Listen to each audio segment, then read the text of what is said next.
예, 근데 그건 프로젝트마다 틀려요. 네. 건축주가 또 원하는 부분도 있기 때문에 그거에 따라서 이제 하는데 제가 꼭 가져가야 되는 건 마당을 꼭 잊지 않고 가져가려고 해요. 결국은 그건 보편적으로 도시 한옥이 되면서도 끝까지 가져가려고 했던 건 마당이잖아요. 마당을 중심으로 어쨌든 집을 안 치려고 하고 했던 것. 그 다음에 굉장히 뭐랄까 자연과의 관계가 통기라든가 바람에 있어서 그것을 너무 이렇게 비주얼하게 너무 보는 집을 만들어버리면 마당과 집과의 관계를 그러지 않고 꼭 반드시 바람이 통하는 집. 그래서 애초부터 그런 설정에 대해서는 굉장히 좀 고집을 갖고 하고요. 그 다음에 새롭게 하는 시도에 대해서는 글쎄 어떤 게 있을까? 오늘 국법을 바꿔서 전체적으로는 좀 다른, 그러니까 한옥이라는 단어가 문장이 있다면 그 문장의 단어들을 좀 다르게 이렇게 배열하면 또 다른 의미가 막 파생되잖아요. 그런 것들에 대해서 굉장히 적극적으로 하고 있어요. 일부러 저희가 보긴 드러나진 않지만, 네네. 예, 작업하실 때. 예, 그리고 이제 그럴 때, 예를 들면 여기서도 이렇게 마당이 있지만 마당에 아트리움을 써서 1층은 전체적으로 통하게 하거든요. 그런 것처럼, 뭐랄까, 굉장히 단순한 생각인데, 그 단순함에 좀 더 무게를 줄 수 있는 생각들을 많이 하는 것 같아요. 그냥 라공에서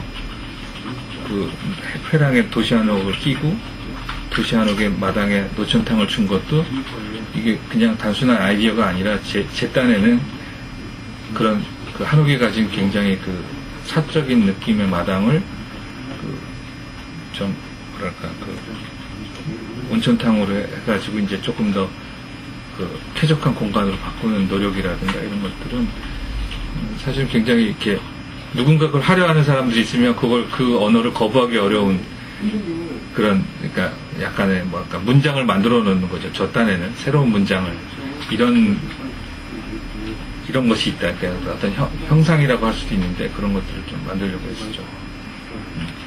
한옥이게 하는 어떤 본질적인 부분이 마당 자연과의 관계라는 말씀을 이해를 될까요? 그렇게 봐요. 그러니까 왜 그러냐면 우리가 꼭 한옥만 지을 건 아니고 결국은 한옥스러운 집이나 또는 그야말로 우리의 집을 지을 텐데 그럴 때 우리 집이 다양한 주체가 지을 거 아니에요? 주체나 방식으로. 그럴 때 잊지 말아야 될 게 그거라고 생각하고 그걸 통해서 한옥이 아니라 꼭 현대건축과도 맞닿는 어떤 커다란 개념이 필요하다고 봐요. 그 개념이 있음으로써 사실은 한옥도 의미를 갖고 한옥이 아닌 현대건축도 비로소 우리 건축으로 의미를 갖는다고 저는 생각해요. 그래서 그렇기 때문에 본질적으로는 그 부분이 가장 중요하다. 즉 마당과 자연과의 소통, 그것을 중요한 설정의 키로 잡고 작업하는 게 중요하죠.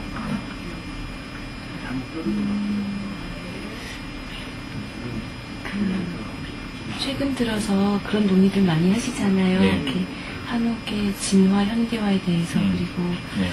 또 한옥의 어떤 대량 주택으로서의 가능성, 이렇게 매뉴얼 작업들 이런 말씀도 많이 하고 계신 걸로 알고 있는데요.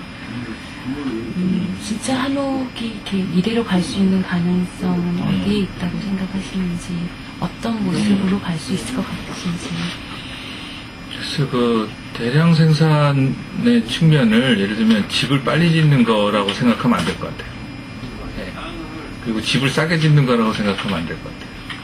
그게 아니고 집을 좀 더 다양하게 계획할 수 있고, 그러니까 자기 스타일에 맞게, 자기의 땅의 모양에 맞게, 자기의 예산에 맞게 집을 지을 수 있는 어떤 계획의 시스템이 굉장히 중요하죠. 그리고 그것이 각각의 것들이 굉장히 정교하게 만들어지는 것들이 다양하게 돼서 지을 때도 좀 정성스럽게 지어야 돼요. 그러니까 좀 오해하는 것이, 예를 들면 일본에 이제 양산주택들이 있지만 그 양산주택들의 가격이 싸지가 않아요. 실제로는 알고 보면 굉장히 우수한 성능을 가지고 있고 공장에서 생산하지만 실제로 지을 때는 굉장히 비싼 값에 단가도 더 비싸게 짓거든요. 그런 면에서 보면 이걸 예를 들면 뭐 연면적 뭐 1000평 뭐 몇천 평의 한옥을 몇 개월에 빨리 졌다 이렇게 볼 것이 아니고 그거보다는 아주 다양한 집들을 어떻게 그 우수한 그러니까 정교하게 생산해서 정교하게 지을 수 있는 시스템을 만들어내느냐 그리고 거기에 가급적이면 인간적인 손길이라든가 또 사람에 대한 배려 이런 것들이 가해지도록 시스템을 구축하는 게 이제 더 필요하다. 그래야지만 한옥이 버려지지 않는다고 생각하죠.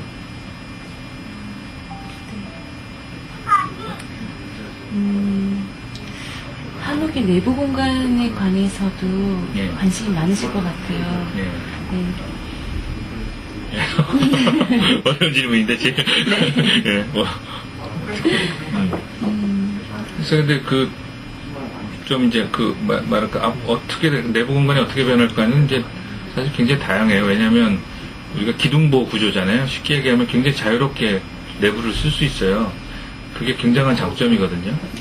사실은 이제 뭐 마루, 방, 뭐 대청, 뭐 이런 부엌, 다락 이런 공간적인 구조가 굉장히 또 가치를 갖지만 공간 구성이 그러나 그러지 않고 그냥 정말 구조적인 공간 자체의 가능성도 굉장히 열려 있어요, 사실은. 그래서 제가 보기에는 두 가지 방향으로 또는 두 가지가 동시에 이루어질 거라고 봐요. 하나는 굉장히 투명하게 갈 거예요, 더. 그러니까 그 구조적인 미가 드러나도록 더 투명하게. 그 다음에 또 하나는 방으로서의 어떤 아늑함이 부여되도록 더 아늑하게 가는 거죠. 뭔가 쌓인 느낌, 막 어떤 때는 더 어둡기도 하고 아주 밝은데도 이렇게 깨끗하게 안겨진 느낌. 그래서 그 안겨있는 느낌과 투명하고 열려있는 느낌이 동시에 존재하는 집으로 내부 공간의 풍경은 바뀌어갈 거다. 그렇게 믿죠. 네. 한옥이 이렇게 지니고 있는 본질을 더 드러내는 방식, 예, 구현하는 방식으로 예, 한다는 말씀이신 예. 거죠. 네, 이제 내부 얘기를 하면 이제 외형은 저희가 여러 가지 이유로 그걸 이렇게 누리고 싶어 하지만 사람이 또 이렇게 사는 집에 있어서는 기본적으로 편리함을 참 거부하기 힘들 것 같아요. 네네. 근데 기본적으로 한옥이 갖는 어떤 이렇게 스케일이나 구조가 지금의 생활과 이렇게 맞지 않는 부분들도 있는데 네. 그런 부분에 있어서는 어떤 변화가 뭐 필요할까요? 두 가지 측면에서 달라요. 하나는 개보수에 있어서는 가능한 한 현대적인 생활을 좀 할 수 있게 편의를 봐주지만 그러나 그 한옥이 가진 고유함, 정치 이것들을 지켜내면서 아주 간단히 말하면 불편함을 참아내면서 하는 지혜가 필요해요. 그러나 이제 새로운 것을 짓는 데 있어서 일부러 불편함을 마구 만들 필요는 없다고 보고 그럴 때는 오히려 더 자유롭게 우리 삶에 맞는 형상으로 자꾸 바꿔야 된다고 생각합니다. 한옥이 가진 힘은 뭘까요? 글쎄요. 한옥이 가진 힘은 작지만 큰 집이죠. 예를 들면 굉장히 열려있는 집이기 때문에 기본적으로 열려있고 닫혀있는 거 아까 그 얘기 똑같은데 마당이라고 하는 자연도 갖고 와갖고 자기가 길들여서 쓰고 있는 거거든요. 마치 우리가 늑대를 데려다가 개로 만들어서 그 개라고 하는 게 그렇다고 아주 너무 단순하진 않잖아요. 닭은 아니잖아요. 그러니까 뭐냐면 변화도 무쌍하면서 그러면서도 또 우리 인간에게 친근한 자연을 만들어준 것이 굉장히 중요한 본질적인 의미를 갖고 있고 그래서 거기서 우러나온 힘이 되게 많은 것 같아요. 그러니까 우리에게 자연을 끌어다가 딱 우리에게 안겨주고 그 짓는 법조차도 굉장히 자연에서 온 재료로 했다는 거. 그렇기 때문에 간단히 얘기하면 마당을 중심으로 자연적인 소재를 친환경적인 소재로 계속 지었다고 하는 점이 굉장히 오래 갈 것 같아요. 이것이 시장이 확장될지 여부에 대해서는 앞으로 우리 문화적 수준에 달린 거고 그러나 그것이 한옥이든 현대건축이든 그 부분에 대한 것은 그 본질적인 희구는 계속 존재할 것이기 때문에 그 힘은 계속 새로운 한옥을 만들어 갈 거다 이렇게 믿죠. 혹시 재료나 기법에서 현대건축의 그런 것들을 사용을 하고도 네. 이렇게 정말 이 집은 한옥 같다라는 그런 느낌을 받는 집이 있으셨는지?